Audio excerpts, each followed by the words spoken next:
that they thought really mattered. In comparison, many of you may have gone to school in the 1950s. You know what you study, right? You study carpentry, integrated science, or most of the time you spend actually playing sports, doing music, hanging out with your friends, practice dating, those kind of things. That's how you spend your time, right? We see, you agree with me, right? And then you spend time being happy. That's the problem. So that, actually, if you are according to a Life magazine story in 1958, so the missile gap was caused by the curriculum gap. By how our students spend time, it's basically American students were too happy. So that was, but of course that got corrected. Later on, through all these years, it's, in the 1980s, do you remember this?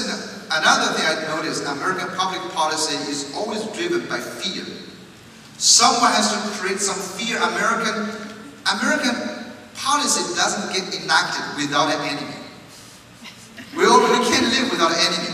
Remember actually around 1987, when Gorbachev, when the Soviet Union was collapsing, one of Gorbachev's secretary, top aides told, I think, Reagan, he said, "We're doing something horrible to you Americans." He said, "What?" He said, "We're depriving you of an enemy. Now what are you going to do?"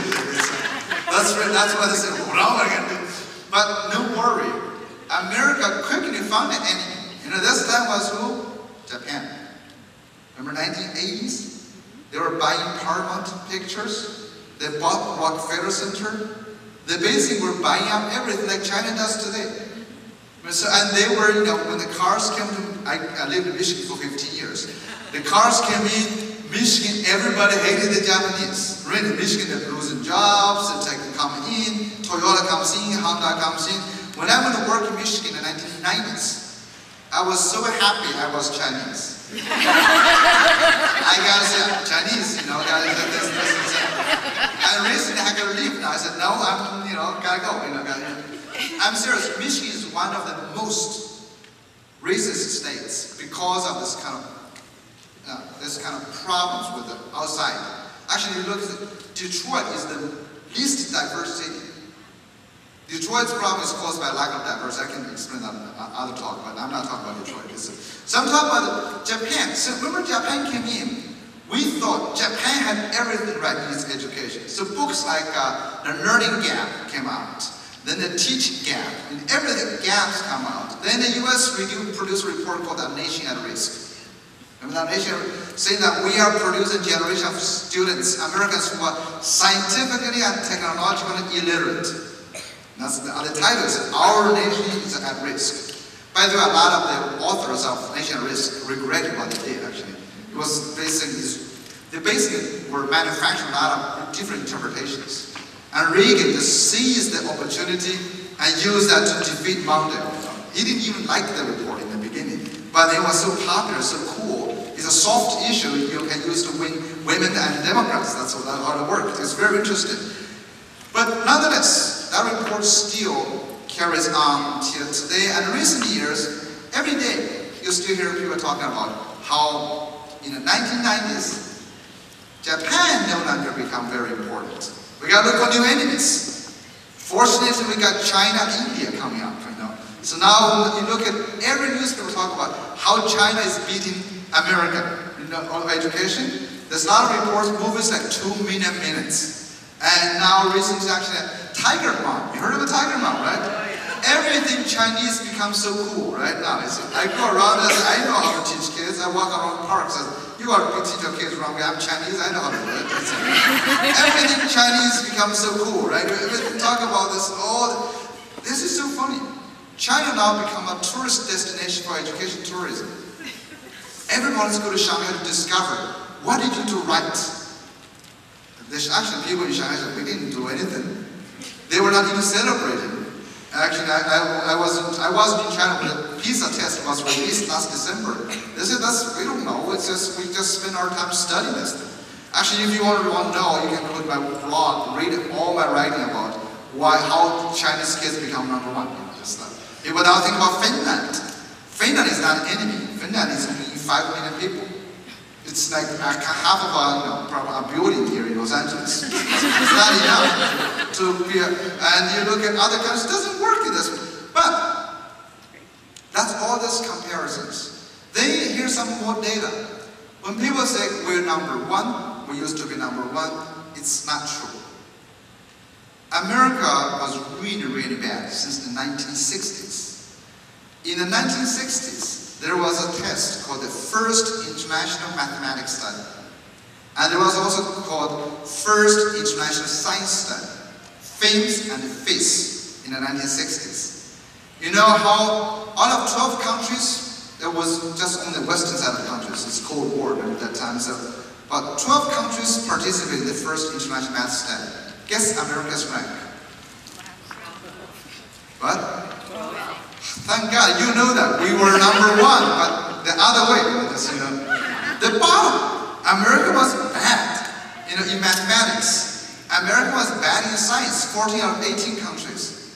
In the 70s and 80s, the second International Mathematics Study came out. The second International Science Study came out. America continued to be bad and bad and bad, you know, all the time. In the 1990s, the third International Mathematics Study called TIMSS, that actually made into Bill Clinton's State of Union address. Talk about this sort of thing. So out of all these years, we have good music. Well, you guys are great. Thank you for the company. It's very nice. So if you look at all this thing coming out of this, the U.S. since the 1960s, 70s, 80s, 90s, have never produced good test scores ranking. But then recently, 2011 State of Union address, President Obama said the following: despite all the naysayers and the bad predictions, America remains the most prosperous economy in the world. American workers are the most productive in the world. America grants more patents than any other country in the world. America has the most innovative entrepreneurs than any others. So that's why actually I wrote something in a blog that just got carried by Washington Post. All people are just reading the blog now. I wrote it. I said, there's some logic problem with Obama's reasoning. So if we have had such bad education for almost 50 years, almost 50, who are those people who has maintained the prosperity, who has maintained the creativity, the innovation? Who are those people who are the most productive? Of course, you can say immigrants. I'm sure immigrants did, but I haven't made anything useful in the past 20 years. Immigrants do contribute a certain part, but it's a very small part. Even in the most what we call high-tech industry, foreign-born engineer scientists makes about 10%. That's not sufficient to change the whole picture. So those people who have made has to be the bad test takers. Right? The bad test takers have to be working towards supporting this whole thing, right? I mean, otherwise, where have they gone? Have you sunk them? Have you sunk them in the Pacific Ocean? They're still there. They have been the primary workforce. So you have to think it that way, right? So you have to question this one thing. Is that gap worth closing? Maybe that gap doesn't matter. So that's, you have to think of this question. In our life, we have all kinds of gaps.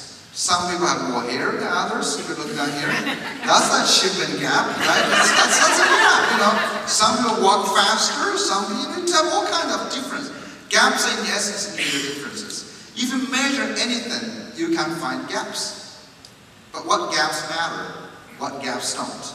So through some interesting analysis, actually, there's a lot of studies showing none of the test score gaps matter to our nation's prosperity, individual productivity, democracy, quality of life, livability, any of those. None of those matter. If you can, on one day, they can read a book for those things. Now what matters, if you look at the whole thing? What has mattered over the past half century has been really four things.